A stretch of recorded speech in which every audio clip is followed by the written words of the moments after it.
It's hard enough to win one high-profile election against Turkey's ruling AK party.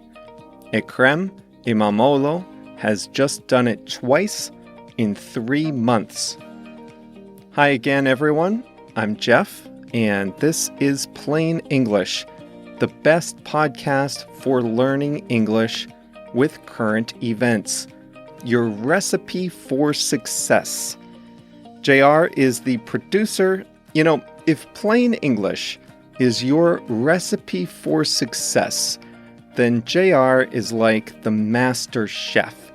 He's like Gordon Ramsay in the kitchen, barking out orders, controlling the chaos behind the scenes so that the dish comes out perfectly to your table every time. Anyway, this is episode 171. The chaos is my fault, by the way. This is episode 171, and you can find all the episode resources at plainenglish.com/171. Coming up on today's episode, Turkey's ruling party was dealt a stinging rebuke in 2 recent elections in Istanbul. I say 2 because the country's ruling party didn't like the results of the first round of voting, so they ordered a redo, and Istanbul's voters came out in force to reaffirm their initial decision. High drama in Turkey's biggest city. Later on in the episode, we'll have an expression to bow to the pressure. And it's Thursday, so JR has an English song of the week. Before we start, if you haven't tried reading on a Kindle app, you're going to want to try it. It's the best way to read books in your new language because you can look words up right from the app instantly. You can also check Google Translate from inside the app. It's pretty cool, and you can download the app from plainenglish.com/read, R-E-A-D, plainenglish.com/read. It works for either Android or iPhone.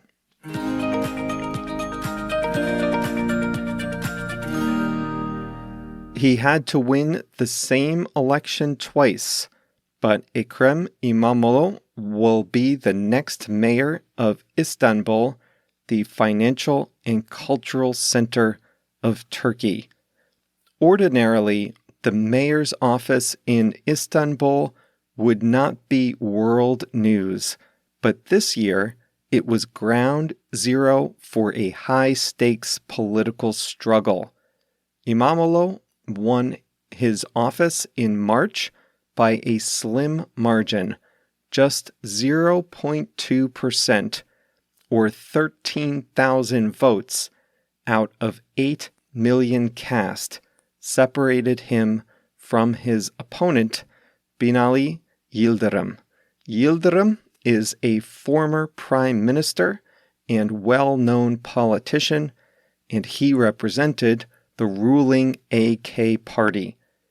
He was personally backed by Turkey's powerful president, Recep Tayyip Erdogan, so his defeat was considered a surprising rebuke to the president. It was made worse by the fact that Imamoglu was a little-known politician before running for mayor. The margin was narrow, but the message was that Istanbul was turning its back on the country's powerful president. That margin, though, was narrow enough to allow for some post-election interference, some post-election gamesmanship. For weeks after the election, the AK party pressured Turkey's election board to nullify the election and call a new vote. they finally bowed to the pressure and called a new election for June.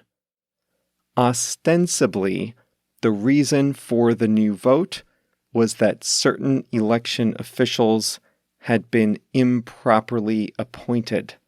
However, the Election Commission did not cancel any other races that were supervised by those exact same election officials.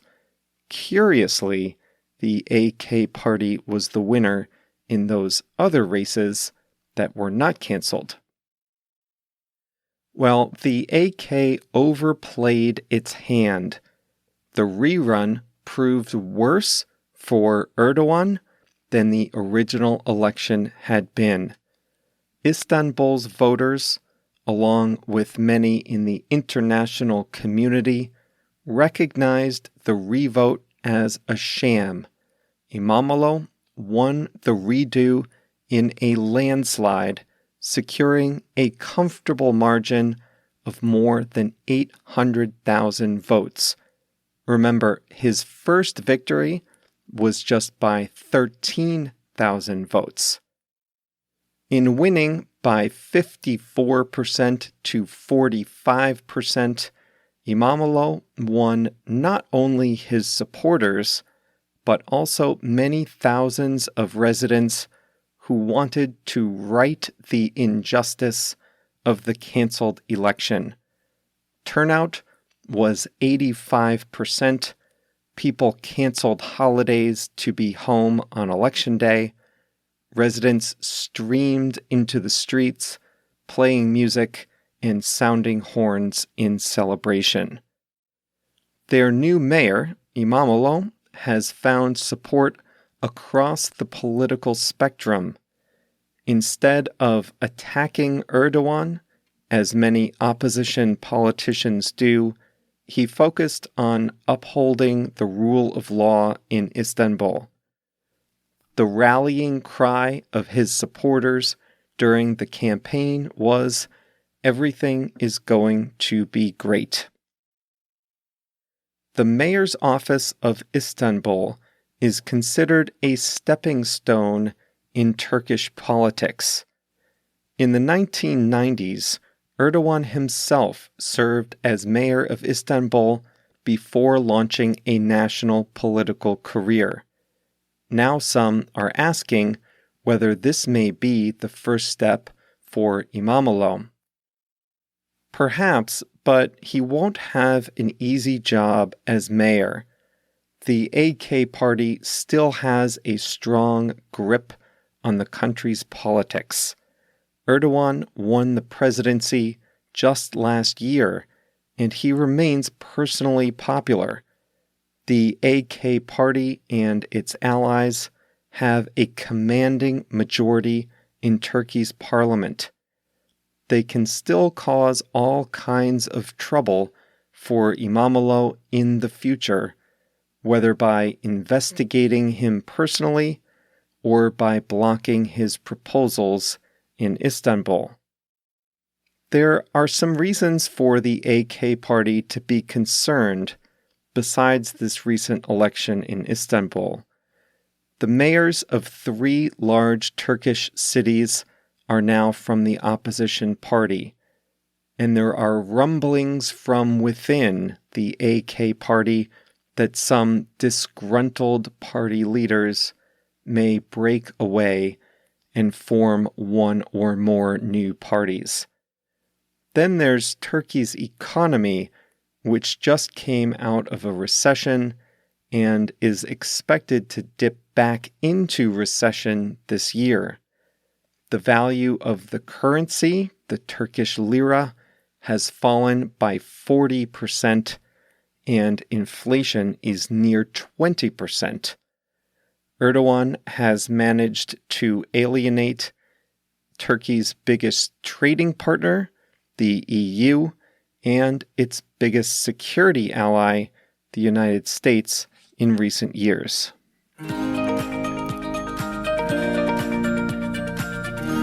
We have a lot of listeners in Turkey, but we've never done an episode about Turkey before, so I was glad to get one in there.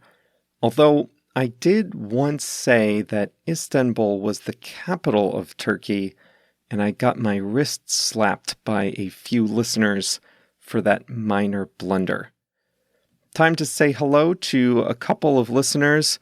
Fanny from Honduras. She heard I was reading a book about Winston Churchill, and she recommended the movie Darkest Hour. And then she recommended The Crown, a series on Netflix. Fanny and I must have the same tastes, since I've seen both of those and loved them. So if you're looking for a movie or a new series, I would endorse Fanny's recommendations. Darkest Hour, the movie, and The Crown, a series on Netflix. JR likes The Crown too. Also a big hello to Paulo from Sapucaí Mirim in the Brazilian state of Minas Gerais. He works in human resources for a company in his town. He says Sapucaí Mirim is a really, really small town, but he sent me some pictures and it looks very green and beautiful. Glad to have you with us, Paulo and Fanny. And I would also like to say thank you, or should I say teşekkür ederim, to Metin and Seville, who helped me with the pronunciation of Turkish names in this episode. I have to try that again. I think it's teşekkür ederim. I think that's closer to how it goes. But I'm possibly worse at Turkish pronunciation than I am at Portuguese pronunciation. I'm trying. And I want to say thanks to Metin and Seville, who both helped me with pronunciations. You know, before, if I needed to know how to pronounce something, I'd have to go to YouTube and try to find a video of someone pronouncing a name or a place or something. But today, I just look on my WhatsApp contacts and I ask for some help. And you guys always come through. The best audience in the world, someone once said, and that's definitely true. I'll give you the WhatsApp number at the end of the program. I'm reading a traditional paper book right now. It's huge, actually, so very old-fashioned. But when I read in Spanish, I always read on the Kindle app on my phone or my iPad. The reason is there's a built-in Spanish-English dictionary right inside the app, and they have many, many other languages too. So when I come across a word in Spanish that I don't know, well, I can look it up right from inside the Kindle app and get the English definition. Most Kindle books are $8 or $10, but there are thousands of them for even less than that, and many that are free. Try reading a book you've read in your own language. It takes the pressure off a little bit, and that way you don't have to worry about understanding the story quite as much. You can check out the Kindle app by going to plainenglish.com/read, R-E-A-D, and like I said before, it works for either an Android or an iPhone.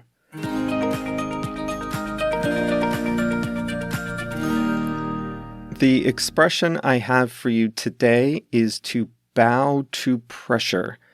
To bow to pressure. That means you give in to pressure. A person or an organization is putting pressure on you to do something. You initially resist it. You initially have a different opinion. You don't want to do that thing. But eventually the pressure is too much. You either don't have a choice or you just give in. You bow to the pressure. Turkey's election commission was in just this position. After Ekrem Imamoglu won the election to be Istanbul's mayor with just 0.2% of the vote, the powerful AK party, the side that lost that narrow election, started putting pressure on the election commission to nullify or cancel the election.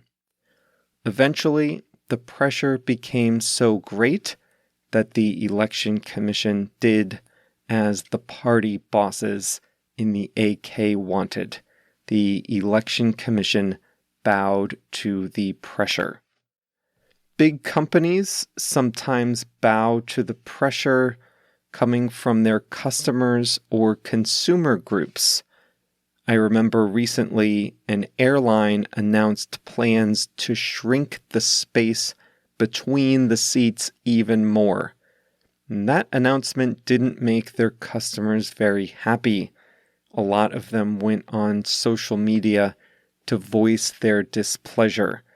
So the airline bowed to the pressure and reversed the plans. The seats are still pretty close together, though. Here's a headline I saw in a British magazine. Will Jeremy Corbyn bow to the pressure on a second Brexit referendum? Jeremy Corbyn is the leader of the Labour Party in the UK.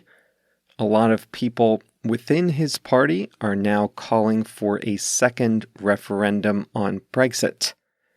You may remember that that's what I think is the least bad option.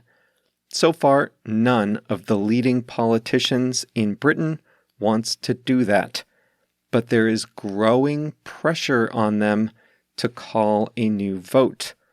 Will Jeremy Corbyn bow to the pressure on a second Brexit referendum? That's the question the article was asking. The song of the week this week was nominated by Fernando from Porto Alegre, Brazil. It's called Learning to Fly by Pink Floyd. Like most Pink Floyd songs, I wouldn't recommend you try to make too much sense out of the lyrics, but you can certainly try. There's one phrase in the lyrics that I thought I'd share with you, and that is tongue-tied. Tongue-tied is when you just can't speak or when you really struggle to express your ideas. It happens to a lot of people when they're forced to speak in public. It happens to other people when they have to say Turkish names. They get tongue-tied. Anyway, that's one of the expressions in the song Learning to Fly by Pink Floyd, nominated by Fernando in Brazil. JR is looking for some new songs. Please send him your nominations to jr@plainenglish.com. Share your favorite English songs with other listeners. They don't have to be famous, but they do have to be in English.